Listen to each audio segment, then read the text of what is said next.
on schedule. The explosives have been planted, and if the intel is correct, then you shall see smoke rising in approximately 8 minutes. I'll see you back at headquarters, $2,200. Out.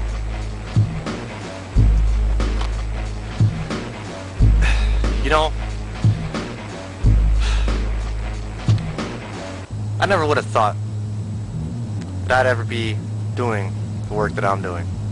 I don't think thousands of average Americans ever would have thought they'd been doing what we're doing today. But thank God, many of them stood up. Because if not, more of these people on these trains that will be passing by here shortly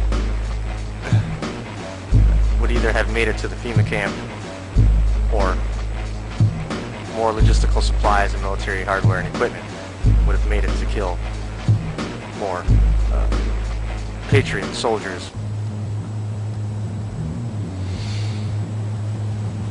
Hopefully, the intelligence is correct this time, usually is, and we will not be derailing a train full of innocent civilians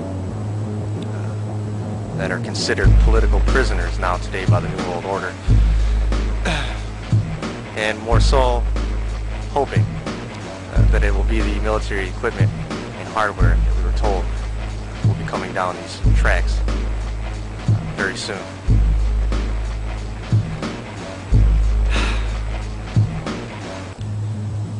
I don't know why it took so many people so long to figure out what the consequences were of bringing in a global government. Some people had the hardest time understanding that you can't have both a constitution and global government.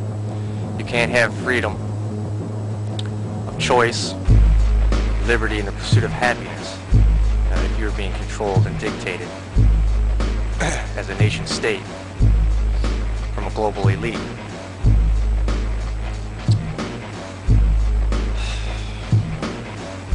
I guess many people just simply didn't think about it at all, period. But it doesn't take a genius to figure out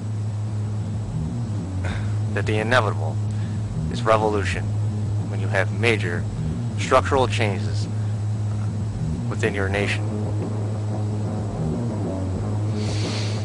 Why so many couldn't see the revolution that was on its way, I'll never understand. Many of us seen it far ahead of time. I think many people did see it, in fact. They were just too scared to talk about the gigantic elephant in the room. So many people complained about listening to other people complain. They couldn't understand that the options were simply not there.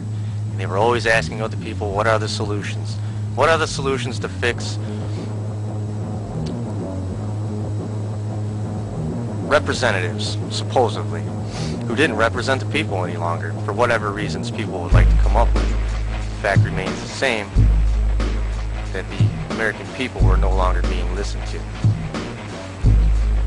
And unless there was an entire overhaul of the Senate and Congress, and the new administration being put into place, which obviously will never happen, then you're left with two other choices. You either go into a global government, a dictatorship, a new order, as was told by the elites of the world, or you have a revolution and you pray to God that you get your country back. Now, of course, it seems we've taken route number 2, thankfully, because most of us will die fighting and die for freedom before we ever die as slaves on our flippin' knees.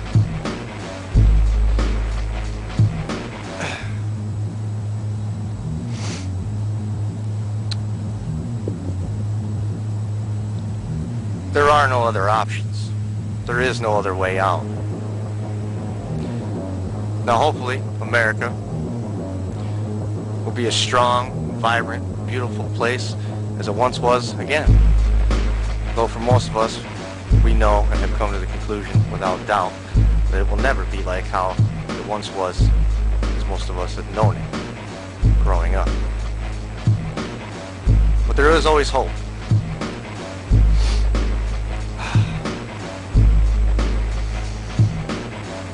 There is always hope. And the odds are never as bad as the enemy would like to have you believe that they are. In fact, we have proven throughout the years, the recent years, just how vulnerable and weak they really are. All the propaganda in the world, all the censorship in the world couldn't stop all of the people who have awoken to the tyrannical monster that tries to subdue their beautiful country. That's another one of the things the elites just never could figure out. The cat was out of the bag. All the censorship on the internet, and all of the propaganda on the television screen wasn't near enough to stop the tens of thousands of patriot soldiers that stood up. They're standing up tall and strong today.